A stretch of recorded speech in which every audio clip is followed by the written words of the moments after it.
부산 해운대의 어느 오래된 아파트. 해질 무렵 창문을 타고 들어오는 붉은 햇살이 박지환의 거실 벽을 물들였다. 탁자 위에는 반쯤 마신 커피와 함께 아내와 찍은 마지막 여행 사진이 놓여 있었다. 여느 날과 다름없는 오후였지만 그날따라 방 안은 더 조용했고 그 고요는 마음 깊은 곳까지 파고들었다. 박지환, 올해 63. 평생 미술 교사로 일하다가 몇 년 전 정년퇴직한 뒤 작은 공방을 운영하며 살아가고 있었다. 아내는 3년 전 췌장암으로 세상을 떠났고 하나뿐인 딸은 프랑스에서 유학 중이었다. 그는 더 이상 이 도시에 붙잡혀 있을 이유가 없다는 사실을 자주 떠올렸다. 그가 혼자 남은 이 집은 추억으로 가득하지만 더는 그를 따뜻하게 감싸주지 않았다. 손때 묻은 벽지, 찻잔의 미세한 금, 바닥의 흠집까지 모든 것이 아내를 떠올리게 했고 그것은 더 이상 위로가 되지 않았다. 무언가를 바꾸고 싶었다. 아니, 무너진 자신을 어딘가에서 다시 세우고 싶었다. 지환은 오래전부터 중동의 문화에 매혹돼 있었다. 학창시절부터 오리엔트 미술과 건축, 사막의 문명에 대한 책을 탐독했고 언젠가는 꼭 그 땅을 밟아보고 싶다고 다짐하곤 했다. 하지만 가정을 꾸리고 아이를 키우며 바쁘게 살아가는 사이 그 꿈은 서랍 속에 접힌 종이처럼 잊혀졌다. 이제야 그 종이를 펼쳐볼 시간이 된 것 같았다. 그는 며칠을 고민하다가 작은 여행 가방 하나에 여권과 카메라, 몇 벌의 옷을 챙겼다. 목적지는 요르단, 그 중에서도 마다바라는 도시였다. 오래된 모자이크 예술로 유명한 곳, 그리고 관광객보다 예술가가 더 많이 모인다는 그 도시. 비행기표를 예약하고 출국 전 마지막 밤 지환은 아내의 영정 앞에 앉아 조용히 말했다. 나 다녀올게. 그냥 잠깐 바람 쐬러 가는 거니까 너무 걱정 말고. 당신이 좋아했던 푸른색 타일, 그게 있는 도시로 간다. 며칠 후 그는 요르단 암만 공항에 도착했다. 짐을 들고 공항을 빠져나올 때 낯선 공기의 냄새와 왠지 모를 익숙한 햇살이 그를 맞았다. 마다바는 암만에서 차로 1시간 남짓 떨어진 소도시였고 도심보다는 한적한 분위기가 마음에 들었다. 작은 게스트하우스에 머물며 며칠 동안 도심을 둘러봤다. 시장에는 향신료와 장신구, 손으로 만든 도자기들이 가득했고 거리를 걷다 보면 종종 모자이크 조각이 벽이나 바닥에 박혀 있었다. 그것들은 누군가의 기억이자 기록처럼 도시 전체에 흩뿌려져 있었다. 그는 매일 카메라를 들고 길을 걸었다. 익숙한 것 하나 없는 거리였지만 어쩐지 낯설지 않았다. 말은 통하지 않아도 사람들의 눈빛은 따뜻했고 낯선 풍경 속에서 점점 자신의 마음이 조금씩 풀리는 것을 느꼈다. 며칠 후 그는 시내에서 작은 모자이크 공방을 찾았다. 사레흐 모자이크 스튜디오. 낡은 간판 아래에서 한 남자가 그를 반겼다. 그는 사레흐라는 이름의 장인이었고 몇 가지 한국어 단어도 알고 있었다. 알고 보니 예전부터 한국인 관광객들과 교류가 많았고 드라마 대장금을 무척 좋아한다며 웃었다. 사레흐는 그에게 모자이크 제작 과정을 보여주었다. 작은 유리 조각을 자르고 색을 조합하고 하나하나 손으로 붙이는 그 작업은 섬세하면서도 인내심을 요했다. 지환은 순간적으로 예술이 자신이 가르쳤던 미술과 맞닿아 있다는 느낌을 받았다. 지워지지 않는 기억, 쌓여가는 조각들, 그리고 그 틈 사이로 드러나는 진짜 이야기. 그날 저녁, 게스트하우스 방 창가에 앉아 그는 오랜만에 마음이 고요해지는 것을 느꼈다. 도시의 밤은 조용했고 머릿속을 어지럽히던 생각들이 사라지고 있었다. 이곳이라면 나도 다시 시작할 수 있을까? 그는 그렇게 자신에게 묻고 처음으로 고개를 끄덕였다. 마다바의 아침은 생각보다 조용했다. 새벽 공기엔 약간의 모래 냄새가 섞여 있었고 골목 어귀의 무화과 나무 잎사귀들이 바람에 흔들렸다. 박지환은 이 도시의 아침이 마음에 들었다. 시끄럽지도 과장되지도 않은 묵직하고 진중한 리듬. 마치 자신이 걸어온 삶과 닮아 있었다. 그는 여느 때처럼 사레후의 공방을 찾았다. 공방은 큰 길에서 한 블록 안쪽에 있는 작은 건물 2층에 자리하고 있었다. 건물 입구에는 다양한 색의 유리 조각이 담긴 항아리가 줄지어 있었고 그 위로 햇빛이 비치면 바닥엔 색색의 그림자가 번졌다. 그것을 본 순간 지환은 문득 이렇게 생각했다. 부서진 것들도 결국 모이면 무늬가 된다. 사레은은 그날따라 더욱 활기차 보였다. 그는 지환을 창가 쪽 작업대로 안내하며 말했다. 오늘은 직접 해보는 거예요. 그리고는 작은 핀셋과 모자이크 조각을 손에 쥐어주었다. 처음에는 쉽지 않았다. 조각을 잡는 손끝은 자꾸만 떨렸고 조화로운 색배치도 마음처럼 되지 않았다. 그러나 몇 시간이 지나자 지환은 그 속에서 묘한 집중력을 느끼기 시작했다. 무엇보다 좋았던 것은 말이 많지 않아도 되는 공간이었다. 모두가 각자의 조각을 붙이며 조용히 시간을 쌓아가는 그 공간에선 설명하지 않아도 되는 감정이 있었다. 예술이란 결국 비언어의 대화가 아니겠는가. 며칠이 지나면서 그는 자연스레 공방 사람들과도 인사를 나누게 되었다. 아침이면 작은 차잔에 민트차를 함께 마시고 오후엔 창가에 기대어 사레흐와 짧은 대화를 나눴다. 그리고 그렇게 공방을 오가던 어느 날 그곳에 처음 보는 젊은 여성이 있었다. 검은 머리에 밝은 갈색 눈동자를 가진 그녀는 손에 조각된 유리 타일을 들고 있었다. 사레흐가 그녀를 소개했다. 이쪽은 레일라. 관광 가이드인데 모자이크도 취미로 배워요. 지환은 어색하게 고개를 끄덕였다. 레일라는 부드럽게 인사하며 한국에서 왔냐고 물었다. 영어는 능숙했고 약간의 한국어도 알고 있는 듯했다. 대장금, 좋아해요. 그날 이후 레일라는 자주 공방에 들렀다. 그녀는 예에 바르고 조용했지만 종종 지환에게 이런저런 질문을 던지곤 했다. 한국에서는 가족이 어떤 의미인가요? 노인이 되면 모두 외로워지나요? 그 질문들은 어쩌면 그녀 자신의 삶과도 관련이 있었는지 모른다. 지환은 그런 질문에 쉽게 대답하지 못했다. 오히려 되묻고 싶었다. 여긴 어떤가요? 당신은 어떤 삶을 살아가고 있나요? 또 다른 날, 공방에서 일하는 젊은 여인 한 명이 지환에게 수줍게 말을 걸었다. 저도 그림 좋아해요. 어릴 때 집에서 낙서하다가 혼난 적 많아요. 그녀의 이름은 미라였다. 거리에서 수공예 팔찌와 음료를 팔며 생계를 이어가고 있었고 손재주가 뛰어났다. 지환은 그녀에게 색혼합의 기본을 알려주었고 그녀는 그 자리에서 즉흥적으로 아름다운 꽃 무늬를 만들어냈다. 그것은 단순한 기술 이상의 감각이었다. 그렇게 하나둘씩 젊은 여성들이 공방을 찾기 시작했다. 사레흐는 그들을 반기며 새로운 아이디어를 함께 구상했다. 전통적인 모자이크 디자인에 현대적인 감각을 더하고 색 배합에 있어서도 좀 더 대담한 시도를 했다. 지환은 자신의 경험이 이 낯선 땅에서 어떤 식으로든 도움이 된다는 사실에 작지만 확실한 의미를 느꼈다. 어느 날 저녁, 그는 공방 근처의 조그마한 카페에서 사레흐, 레일라, 미라, 그리고 몇몇 여성들과 함께 시간을 보냈다. 그 자리에서 자연스레 각자의 이야기가 나왔다. 누군가는 부모 없이 자라났고 누군가는 결혼을 강요받다 도망쳐 나왔다고 했다. 그리고 또 누군가는 전쟁으로 가족을 잃었다. 지환은 아무 말도 하지 못했다. 그저 고개를 끄덕이며 차를 마셨다. 말보다 더 강하게 와닿는 진실들이 그들의 눈빛 속에 담겨 있었기 때문이다. 그날 밤 게스트하우스로 돌아가는 길에 지환은 문득 이런 생각이 들었다. 내가 그들에게 줄 수 있는 것이 있을까? 한국에서의 삶은 질서 있고 편안했지만 동시에 많은 이들이 자신을 표현하지 못한 채 살아갔다. 이곳에서는 삶이 거칠고 불안하지만 사람들은 정직하게 울고 웃는다.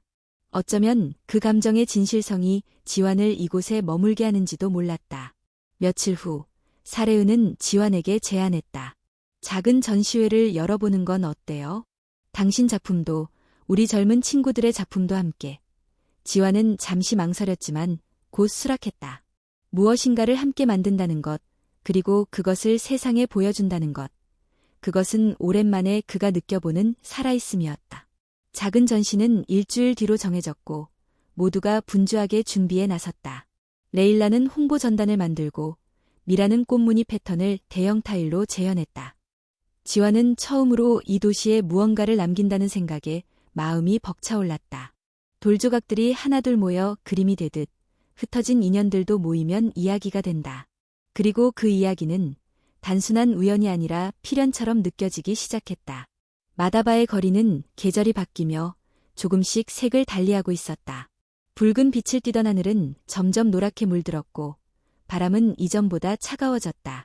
박지환은 그 변화를 몸으로 느끼며 마치 자신 안의 시간도 함께 흘러가고 있는 것 같다는 생각을 했다. 그가 머무는 게스트하우스에서 공방까지 가는 길은 이제 익숙해졌고 길목마다 인사하는 얼굴들이 생겼다. 어느새 그는 이 도시의 낯선 손님이 아닌 보통의 이웃으로 자리 잡고 있었다. 공방의 전시회는 예상외로 많은 사람들의 관심을 끌었다. 특히 청년들과 여성들의 참여가 활발해졌다.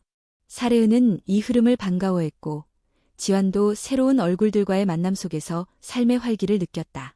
어느 날 오후 전시 준비를 돕기 위해 공방을 찾은 새로운 여성들이 있었다. 처음 보는 얼굴이었지만 사레은은 익숙한 듯 자연스럽게 그들을 소개했다. 이쪽은 다나. 도자기 작업을 해요. 손이 정말 야무지죠. 다나는 강한 인상을 가진 여성이었다. 짧은 머리에 굵은 팔목, 검게 그을린 피부는 그녀가 얼마나 오랜 시간 노동과 함께 살아왔는지를 말해주고 있었다. 그녀는 지환에게 조용히 인사했고 이내 도자기와 모자이크를 어떻게 결합할 수 있을지에 대한 아이디어를 내기 시작했다. 말투는 거칠었지만 눈빛은 진지했다. 그 옆에는 미소가 밝은 또 다른 여성이 있었다. 저는 미라예요. 기억하시죠? 거리에서 처음 만난 그녀는 여전히 밝고 활기찼다. 미라는 지금까지 공방을 자주 드나들며 주변 사람들과 스스럼 없이 어울리고 있었다. 그녀는 음악을 좋아했고 작업 중에도 자주 콧노래를 불렀다. 그 소리는 작업장의 긴장을 풀어주는 따뜻한 배경음처럼 느껴졌다. 그날은 레일라와 미라 외에도 4명의 여성이 더 있었다. 모두 다 다른 분위기, 다른 표정을 지니고 있었다. 첫째는 살마. 검은 히잡을 단정히 두른 그녀는 조용하고 단아했다. 그녀는 아이들에게 꾸란을 가르치는 교사였고 종교적이면서도 개방적인 사고를 지닌 사람이었다. 저는 믿음이 사람을 지키기도 하지만 때로는 사람을 옥죄기도 한다고 생각해요. 그녀의 말에는 깊은 성찰이 담겨 있었다. 둘째는 리마. 조금 다른 분위기의 여성이었다. 어깨까지 내려오는 붉은 머리카락, 진한 눈화장, 자유로운 옷차림. 그녀는 아르메니아계 요르단인으로 미술을 전공한 후 거리에서 그림을 그리며 살아가고 있었다. 삶은 늘 불완전해요. 그 불완전함을 그리는 게 제 일이죠. 그녀는 공방의 벽에 대형 타일화를 구상하고 있었다. 마지막으로 가장 어린 여성은 야스민이었다.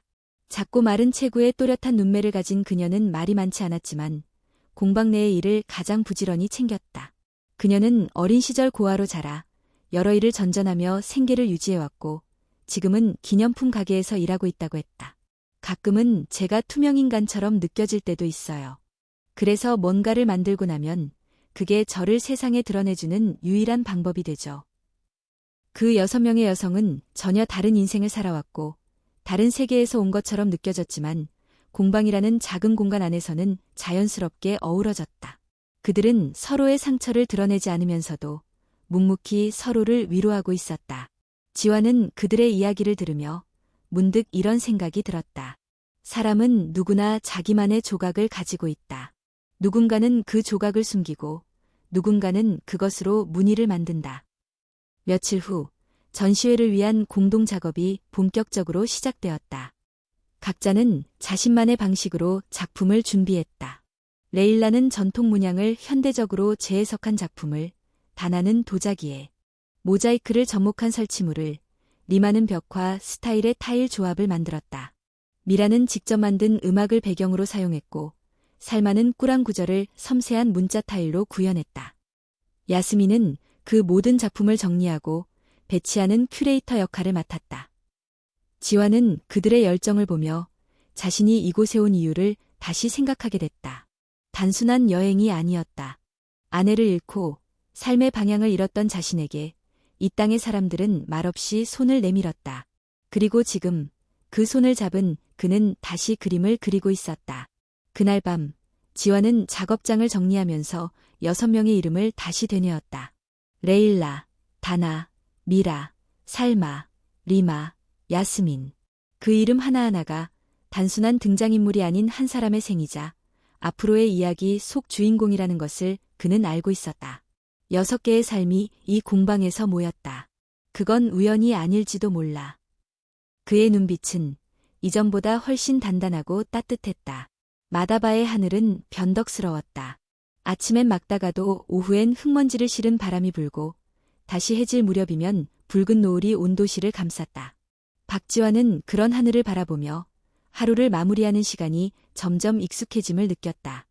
전시회 준비는 예상보다 순조로웠다. 공방 안은 매일 사람들로 북적였고 여섯 여성은 각자의 영역에서 자신만의 색을 더해가고 있었다.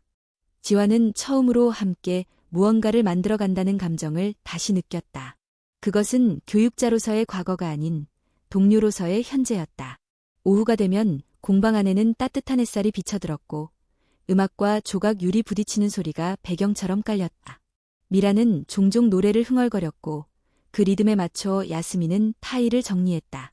살마는 조용히 꾸란 구절을 손글씨로 옮기며 집중했고 리마는 벽 한쪽에 큰 스케치를 그리고 있었다.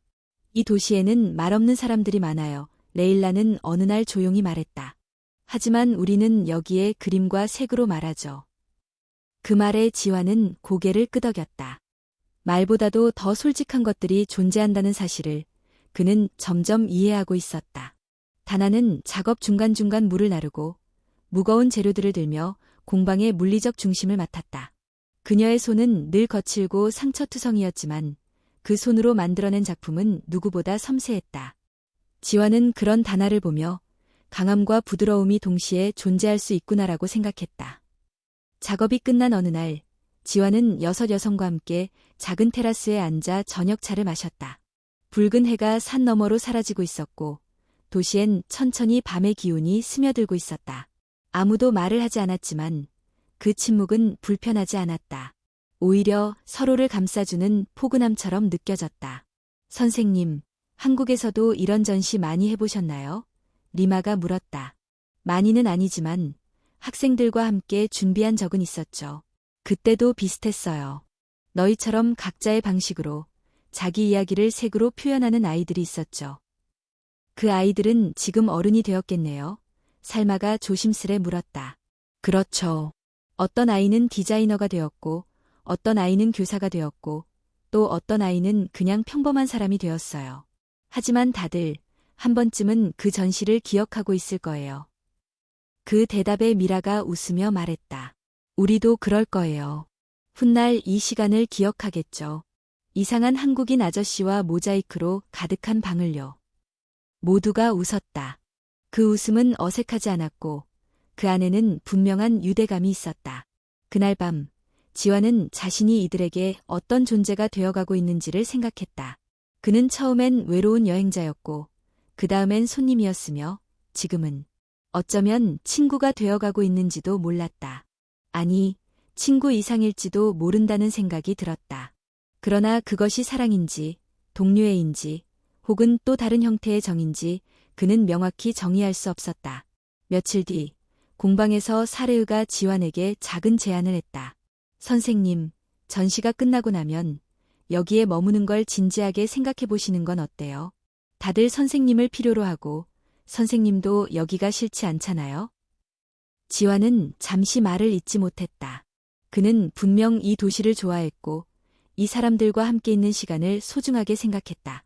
그러나 동시에 그는 이곳에서의 삶이 진짜일 수 있을까에 대한 의문도 품고 있었다.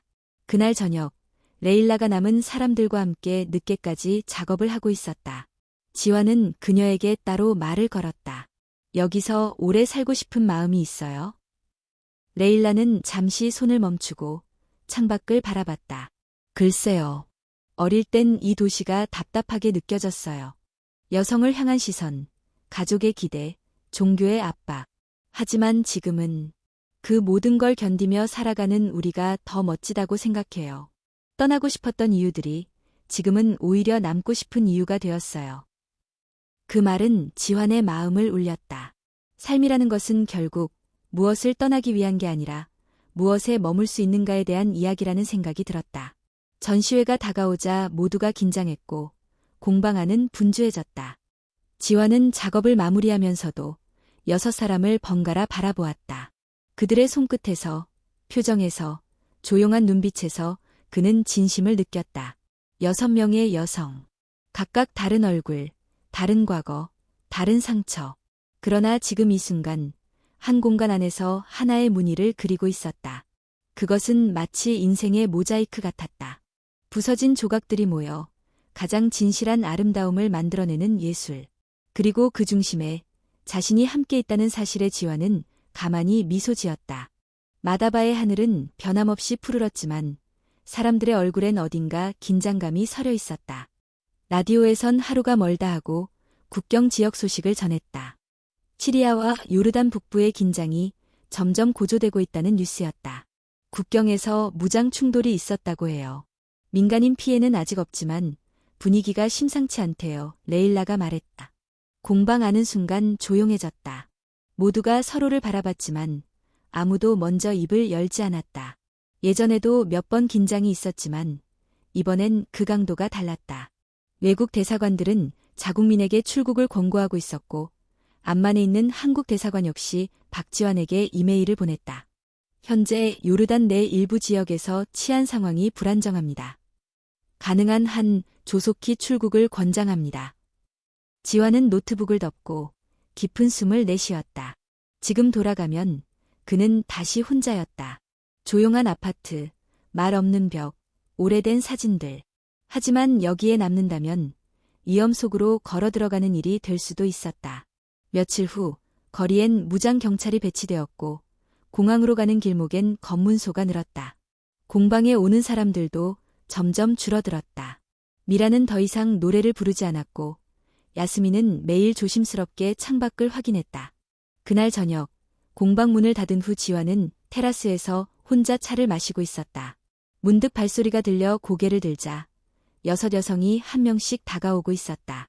아무 말 없이 앉은 그들의 표정엔 단호함과 두려움이 공존하고 있었다. 먼저 말을 꺼낸 것은 살마였다. 선생님, 우리가 함께 있는 게 무리라는 걸 알아요. 특히 지금 같은 상황에서는 더더욱.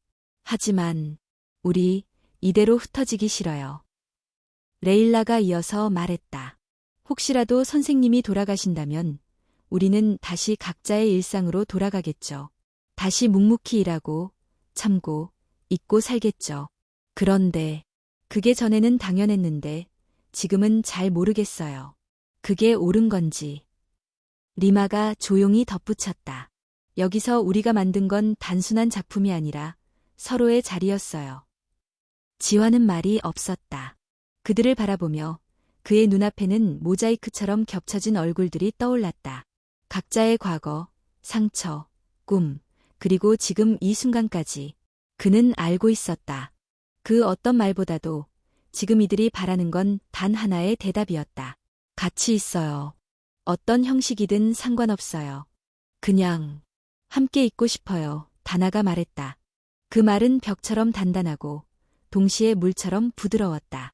누군가는 이 말을 사랑이라 부를 수 있었고 누군가는 우정이라 했을지도 모른다. 하지만 지환에겐 그것이 책임으로 들렸다. 정말 괜찮겠어요? 지환이 어렵게 물었다. 야스민이 작게 웃으며 대답했다. 우린 이미 혼자였던 시간이 길었어요. 무서운 건 혼자 버티는 거지 함께 있는 건 아니에요. 그날 밤 그들은 각자의 방으로 흩어지지 않았다. 공방의 뒤편 지환이 살고 있는 작은 숙소에 함께 머물렀다. 정식 계약도 확실한 계획도 없었지만 서로의 존재만으로도 안정을 느낄 수 있었다. 며칠 후 이 사실을 알게 된 마을 사람들 사이에 소문이 돌기 시작했다. 외국인 노인이 6명의 젊은 여성과 함께 지낸다는 이야기였다. 누군가는 호기심을 가졌고 누군가는 수근거렸다. 그중 일부는 걱정 어린 시선을 보내기도 했다. 그리고 어느 날 예상치 못한 사건이 벌어졌다.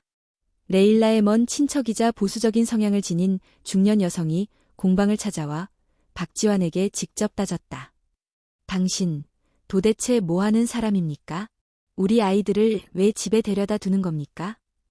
공방 안은 순식간에 싸늘해졌고 여성들은 서로를 보호하듯 가까이 다가섰다. 지환은 침착하게 말했다. 제가 그들을 데려간 적 없습니다. 스스로 온 겁니다. 저는 어떤 강요도 하지 않았습니다. 그러나 여인은 믿지 않았다. 그녀는 경찰서에 민원을 넣겠다고 소리쳤고 공방 밖에서도 그 광경을 지켜보던 이웃들의 표정이 무거워졌다. 그날 저녁, 공방의 문은 굳게 닫혔다. 지화는 방 안에서 6 여성과 함께 앉아 있었다. 아무도 웃지 않았고 아무도 말하지 않았다. 침묵을 깨뜨린 건 살마였다. 이제 정말 생각해야 해요. 우리가 앞으로 어디에 있어야 할지를요. 그 말은 무겁게 내려앉았다. 남을 것인가, 떠날 것인가, 함께일 것인가, 따로일 것인가. 밖에선 여전히 총성이 들리지 않았다. 하지만 그보다 더 큰 전쟁은 사람들의 마음속에서 시작되고 있었다. 마다바의 아침은 여느 때처럼 잔잔했지만 공방 안의 분위기는 고요를 가장한 긴장감으로 가득했다. 전날 벌어진 소동 이후 6 여성은 외출을 삼가고 있었고 박지환 역시 공방 문을 닫은 채 그들과 함께 머물고 있었다. 그날 저녁, 그는 큰 결정을 내렸다. 밤이 깊어질 무렵 작은 거실에 모두 모인 자리에서 지화는 차분하게 말을 꺼냈다. 나는 돌아가지 않겠습니다. 이곳에 남겠어요. 여러분이 괜찮다면 이 집에서 함께 지냅시다. 어떤 말이든 듣게 될 거고 어떤 비난도 감수하겠습니다. 말을 마친 순간 방 안은 적막했다. 모두가 숨을 죽인 채 그를 바라보았다. 그 누구도 박지환에게 이런 결정을 강요한 적은 없었지만 마음속 깊은 곳에선 바라왔던 말이었다. 레일라가 천천히 고개를 끄덕였다. 저희도 여기 있겠습니다. 우리는 떠날 곳이 없어요. 그리고 이 집이 지금 우리에겐 가장 안전한 공간이에요. 살마는 2 손을 모아 가슴에 얹고 중얼거렸다. 알라께서 우리를 시험하고 계십니다. 하지만 저는 이 선택이 옳다고 믿어요. 미라는 조용히 웃었다. 이제부터 우리가 가족인 거네요. 지화는 그 말을 곱씹었다. 가족. 법적으로도 사회적으로도 불가능한 구조. 그러나 그 단어만큼 이 상황을 설명하는데 적절한 말이 있을까 싶었다. 며칠 후 그는 이삿짐을 정리해 본격적으로 공방 근처의 숙소에 6 여성과 함께 살기 시작했다. 작은 집이었지만 방은 넉넉했고 마당도 있었다. 각각의 생활 공간은 구분되어 있었지만 식사는 함께했고 일과도 함께했다. 지화는 각자의 역할을 조율했다. 미라는 요리를 맡았고 레일라는 공방 관련 문서와 외부 연락을 정리했다. 다나는 집안의 수리를 담당했고 리마는 인테리어와 장식 쪽을 담당했다. 살마는 아침마다 짧은 기도를 이끌었고 야스미는 장을 보고 생활 물품을 체크했다. 서로 다른 성격과 리듬이 충돌할 때도 있었지만 대화와 이해로 넘겨왔다. 그들은 이제 단순히 함께 사는 사람들이 아니라 각자의 자리를 가진 공동체가 되어가고 있었다. 그 무렵 놀라운 소식이 연달아 들려왔다. 1명, 2명, 그리고 결국 6명 모두가 임신했다는 사실이었다. 처음엔 모두가 조용했다. 특히 지화는 기쁨보다 당혹감이 더 컸다. 60을 넘긴 나이에 다시 아버지가 된다는 것, 그것도 1명이 아닌 6명의 아버지로. 그는 밤새 잠을 이루지 못하고 창가에 앉아 있었다. 그때 레일라가 조용히 다가와 물었다. 후회하세요? 지화는 천천히 고개를 저었다. 아니요. 두렵긴 하지만 후회는 아닙니다. 어쩌면 제 인생에서 처음으로 진짜 어른이 되는 것 같아요. 레일라는 그의 손을 잡았다. 말없이 아주 오래도록.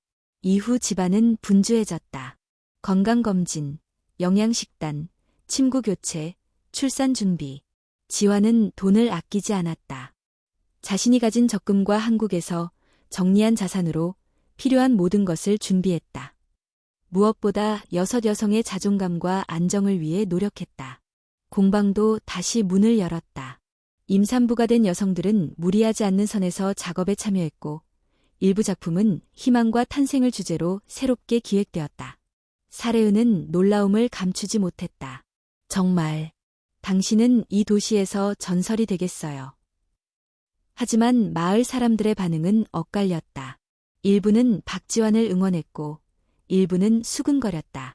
어떤 이는 그를 위선자라 불렀고 또 어떤 이는 진짜 사랑이 있다면 가능할 수도 있겠지라고 말했다. 가장 큰 반대는 다시 외부에서 들려왔다.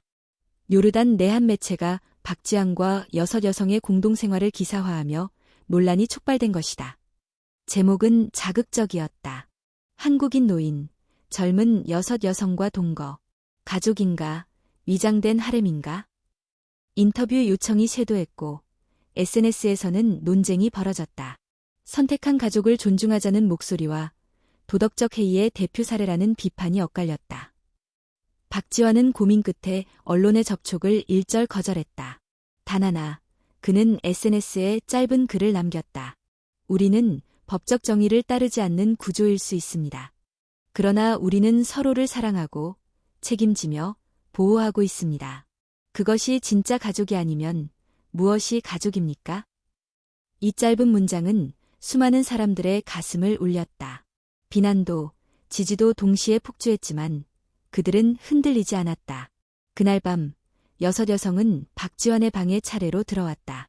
말없이 그를 바라보다가 야스민이 먼저 말했다. 우린 아직 이름도 형식도 없지만 이제 확실히 알아요. 우리는 가족이에요. 지환은 가만히 고개를 끄덕였다. 그 순간 그는 깨달았다. 형식보다 중요한 건 함께하는 시간과 태도라는 것을. 세상은 여전히 시끄러웠지만 그들의 집안은 조용했고 따뜻했다. 마다바의 여름은 갑작스럽게 뜨겁게 달아올랐다. 해는 짧게 떠있고 그 사이에 공기는 뜨겁게 달궈졌고 사람들의 시선도 점점 따갑게 변해갔다. 박지환은 최근 며칠 사이 달라진 분위기를 감지하고 있었다. 시장에 나가면 귓가에 수군거림이 들렸고 공방 앞에 선 낯선 사람들이 카메라를 들이대고 있었다. 처음엔 소수였지만 점점 숫자가 늘어났다. 어떤 날은 아예 문 앞에 삼각대를 세우고 기다리는 이들도 있었다. 그 시작은 요르단 현지 매체의 보도였다. 자극적인 제목과 함께 박지환의 사진이 실렸다. 한국 노인, 여섯 여성과 동거 중. 지역사회 논란, 해당 기사엔 사진 몇 장과 함께 익명의 증언이 인용되었다.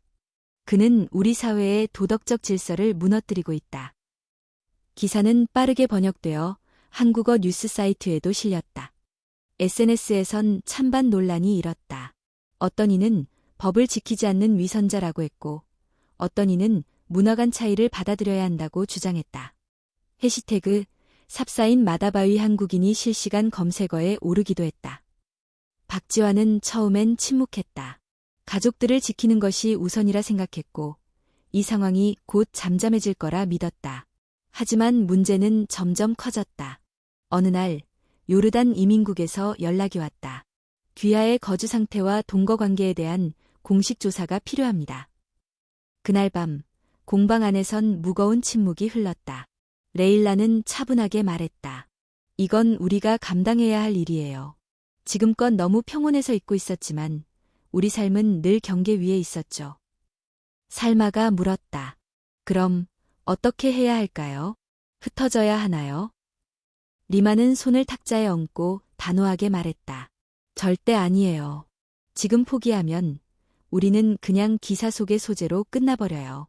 우리는 진짜예요. 삶이었고 선택이었고 사랑이었어요. 다나는 말없이 박지환을 바라보았다. 선생님이 결정해주세요. 저희는 따를 준비가 되어 있어요. 지환은 며칠 밤을 잠 못 이루고 고민했다. 떠나면 모든 게 조용해질 수도 있었다. 하지만 떠난다는 건 지금까지 함께했던 이 가족을 부정하는 일이기도 했다. 결국 그는 결심했다. 며칠 후 그는 암만에 있는 한국 대사관에 직접 연락했다. 자신의 상황을 상세히 설명하고 공적 입장을 요청했다. 그리고 동시에 요르단 이민국의 요청에 따라 공식 면담을 준비했다. 면담 당일 그는 깔끔한 셔츠와 정장을 입고 이민국 사무소에 들어섰다. 여섯 여성은 동행하지 않았지만 각자 준비한 진술서를 전달했다. 박지환은 차분히 말했다. 그들은 제 가족입니다. 법적으로 인정받지 못할지라도 서로 책임지고 보살피고 함께 살아가고 있습니다. 저는 그 어떤 강요나 불법 행위도 하지 않았습니다. 담당 관리관은 고개를 끄덕이긴 했지만 끝까지 중립적인 태도를 유지했다. 귀하의 진술은 기록에 남겠습니다. 그러나 현지 법과 관습에 대한 판단은 별도의 위원회에서 검토할 예정입니다. 며칠 뒤 현지 보수 성향의 종교단체가 공개적으로 박지원을 비난하는 성명을 발표했다. 이방인의 부도덕한 행위는 이슬람 공동체의 질서를 흔드는 범죄다. 해당 외국인은 추방되어야 마땅하다. 그와 동시에 박지원 가족이 머무는 집 앞에는 항해 문구가 붙기 시작했다. 이곳은 요르단이다. 우리의 방식을 존중하라. 여성을 착취하는 한국인은 돌아가라. 공방 운영도 위태로워졌다. 일부 거래처는 계약을 중단했고 사례은은 조심스레 지환에게 말했다.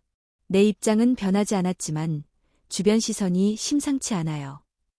지환은 조용히 고개를 끄덕였다. 그는 사례흐를 이해했다.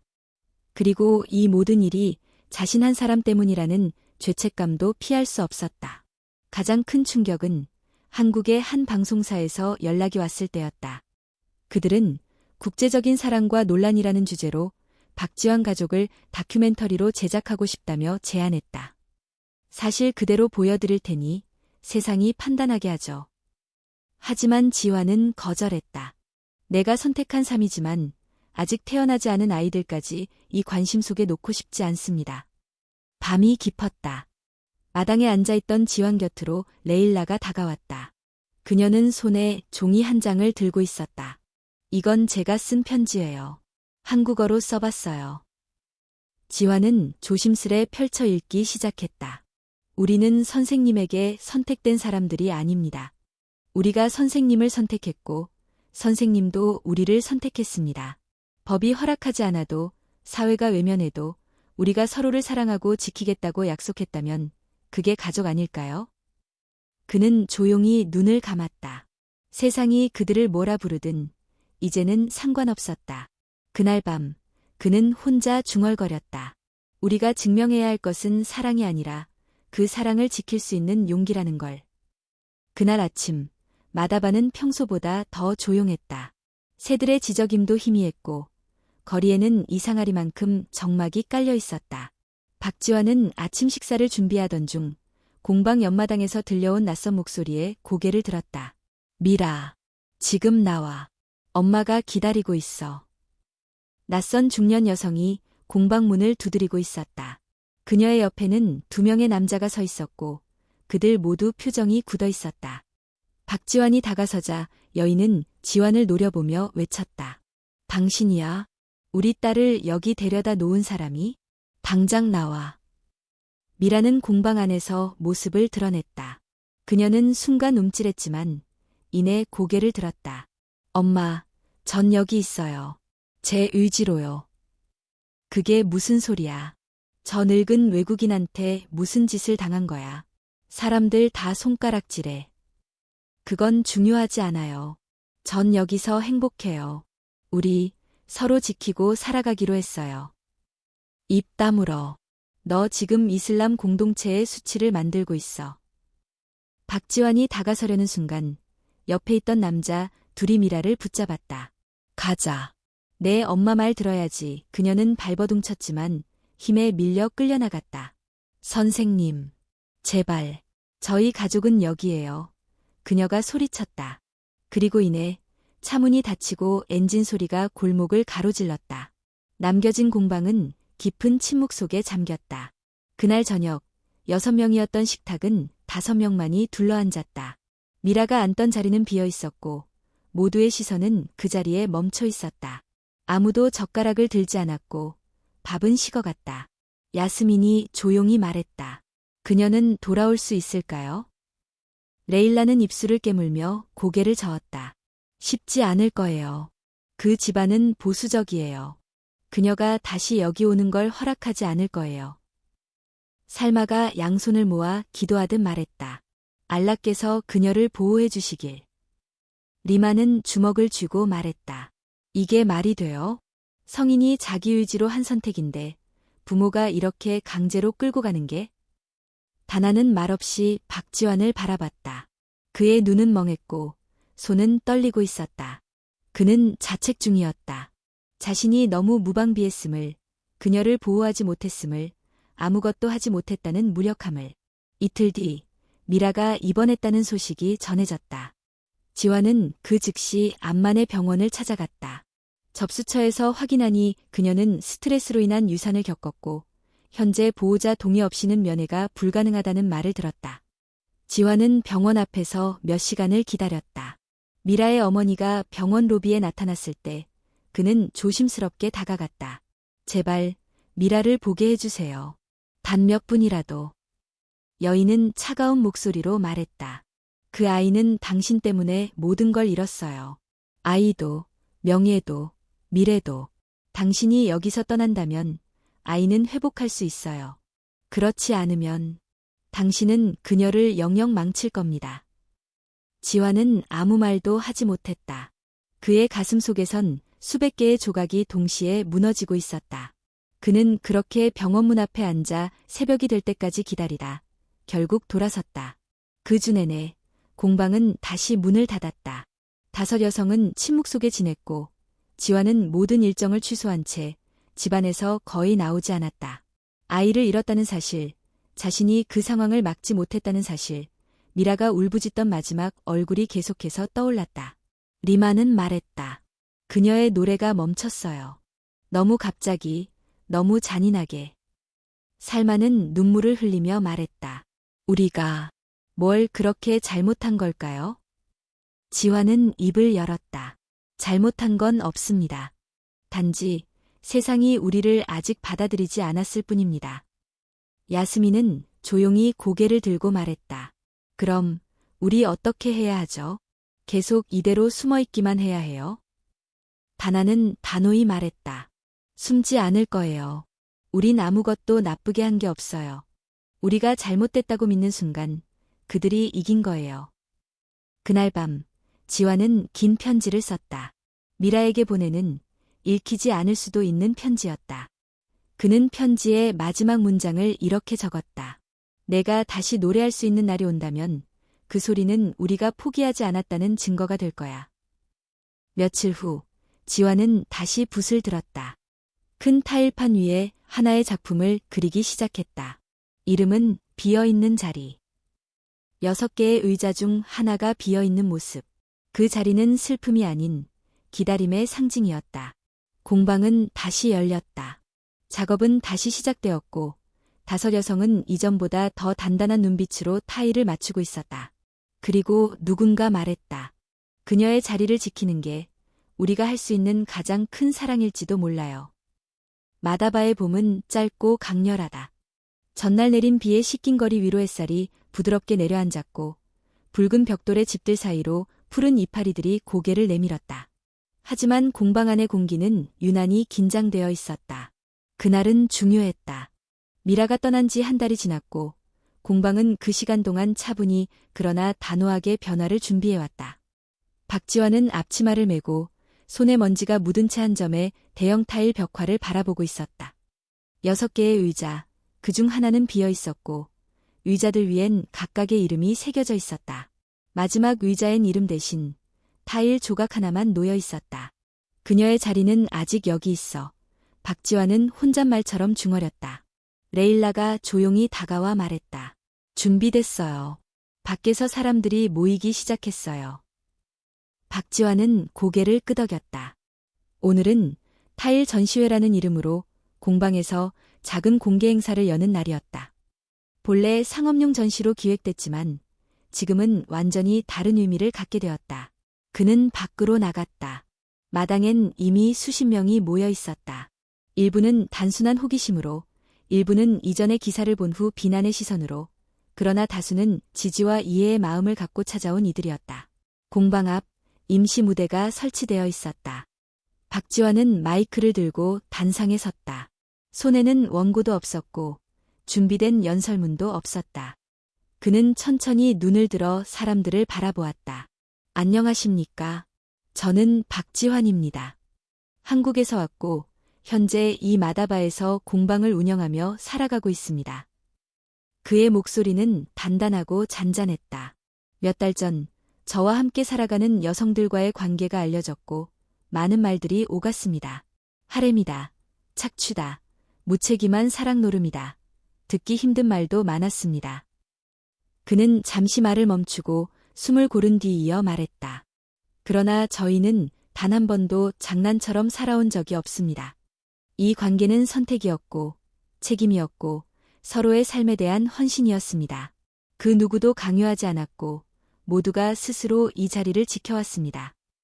군중 속 일부가 고개를 끄덕였고, 일부는 여전히 미간을 찌푸렸다. 오늘 이 전시는 단순한 타일 전시가 아닙니다. 이것은 우리가 존재했다는 기록입니다.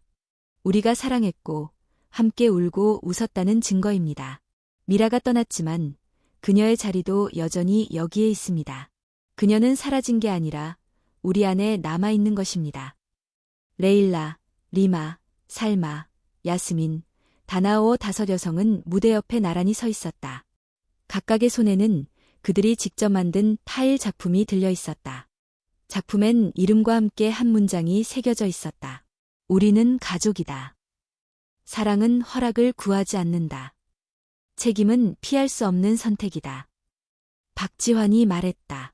오늘 이후 여러분은 계속해서 우리를 의심할 수도 있고 비난할 수도 있습니다. 하지만 저희는 이제 숨지 않겠습니다. 우린 존재하고 앞으로도 존재할 것입니다. 연설이 끝나자 짧은 정적 후 누군가 박수를 치기 시작했다. 그리고 곧이어 주변 사람들도 하나둘 박수를 보냈다. 전부는 아니었지만 상당수였다. 행사 후 지역 언론 2곳이 짧은 인터뷰를 요청했다. 지환은 조심스럽게 받아들였다. 그는 이건 단지 한 사람의 삶에 대한 이야기라고 강조했다. 다음 날, 전날 행사를 다룬 기사가 실렸다. 제목은 이랬다. 사랑은 다르다. 그러나 그 진심은 같다. 마다바의 한 한국인의 기록. 기사엔 박지환의 연설, 여성들의 작품 사진, 그리고 관람객들의 소감이 담겼다. 한 관람객은 이렇게 말했다. 처음엔 비판적인 마음으로 왔어요. 하지만 그들이 만들어낸 예술과 말에 진심이 느껴졌어요. 이제 그들을 완전히 이해할 순 없어도 존중할 수는 있겠다는 생각이 들어요. 며칠 후 SNS에선 마다바의 가족이라는 해시태그가 다시 오르기 시작했다. 이번엔 전과 달랐다. 응원의 메시지가 훨씬 많았고 어떤 이는 타일 작품을 구매하고 싶다고 연락을 주기도 했다. 이런 변화 속에서 박지환과 5 여성은 조용히 그러나 단단히 일상을 이어갔다. 새롭게 재정비한 공방은 작업뿐 아니라 지역 어린이들에게 타일 교육을 제공하는 공간으로도 확장되었다. 아이들이 타일 위에 각자의 이름을 새기며 웃는 모습은 그들에게 가장 큰 위로였다. 그러던 중 놀라운 소식이 전해졌다. 미라가 퇴원했다는 것, 그리고 혼자 암만 외곽에서 거주 중이라는 것이었다. 그녀의 가족은 더 이상 그녀를 구속하지 않기로 했고 그녀는 현재 요르단 NGO에서 임시 보호를 받고 있었다. 지환은 그 소식을 들은 날 밤 마당에 서 있었다. 하늘엔 별이 가득했고 그는 나지막이 중얼거렸다. 다시 돌아올 수도 있겠구나. 레일라가 곁에 다가와 물었다. 찾아가 볼까요? 지환은 고개를 저었다. 아니, 지금은 그녀가 선택할 수 있도록 기다려야 해요. 이제 우리가 할 일은 그 자리를 비워두는 거예요. 비어있지만 버려지지 않은 자리. 그들의 사랑은 다시 한번 고요한 확신 속에 자리 잡았다. 싸움은 끝나지 않았지만 그들은 한 걸음 앞으로 나아갔다. 그리고 그 발걸음은 과거의 상처를 넘어 미래의 희망으로 향하고 있었다. 마다바의 하늘은 동틀 무렵 푸르고 맑았다. 한낮의 강렬한 햇살이 아직은 부드럽게 대지를 감싸며 새로운 하루가 시작되려 하고 있었다. 박지환은 작은 정원에 앉아 있었다. 손에 든 찻잔에서는 민트향이 은은하게 퍼졌고 공방 뒤편에서 아이들의 웃음소리가 들려왔다. 그 웃음은 그동안 겪어온 모든 고통과 시련을 잊게 해주는 위로였다. 아침이 이렇게 아름다울 수 있구나. 그는 조용히 중얼거렸다. 며칠 전 미라가 돌아왔다. 암만 외곽에서의 긴 시간을 견디고 이제는 자신만의 힘으로 삶을 다시 시작하고 있었다. 그녀는 조금 야윈 얼굴에 깊은 눈동자를 지녔지만 여전히 그 밝은 웃음을 잃지 않았다. 미라는 공방 문을 열고 들어서며 가만히 말했다. 오래 기다렸죠? 레일라가 그녀를 끌어안았다. 우리 모두 기다렸어요. 집이 그리웠죠. 박지환은 미라에게 다가가 손을 내밀었다.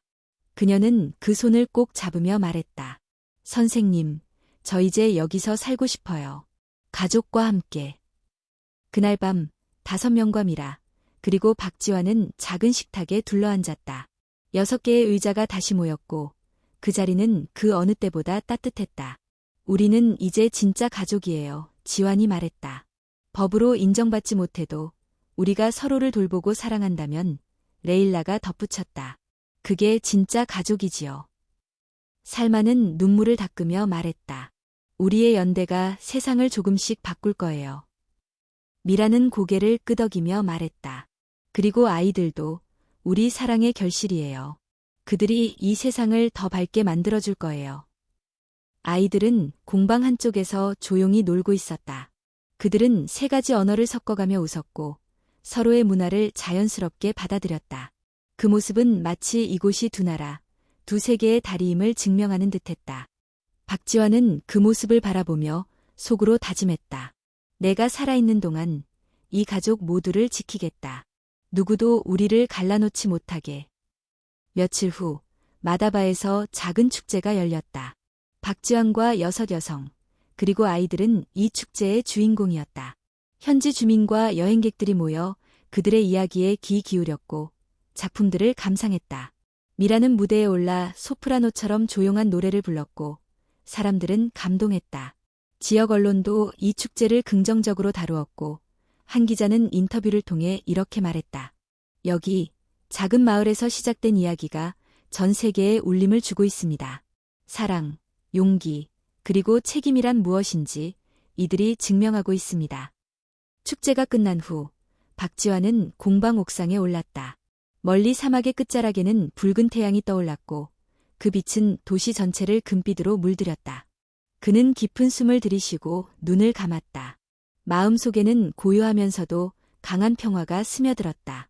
우리는 이곳에서 서로 다른 세계에서 왔지만 하나가 되었다. 그 순간 미라가 다가와 그의 어깨에 손을 올렸다. 우리 가족이에요, 선생님. 지환은 미소 지으며 고개를 끄덕였다. 맞아요, 가족. 그들은 함께 멀리 수평선을 바라보았다. 불확실한 미래가 기다리고 있었지만 그들은 두려워하지 않았다. 사랑과 연대가 길잡이가 되었으니까. 그날 마다바의 하늘 아래 6 여성과 한 남자, 그리고 그들의 아이들이 새로운 삶을 시작했다. 세상은 여전히 복잡하고 거칠었지만 그들은 그 안에서 빛나는 작은 등불이었다. 그리고 그 빛은 어둠 속에서도 꺼지지 않는 희망의 상징이 되었다.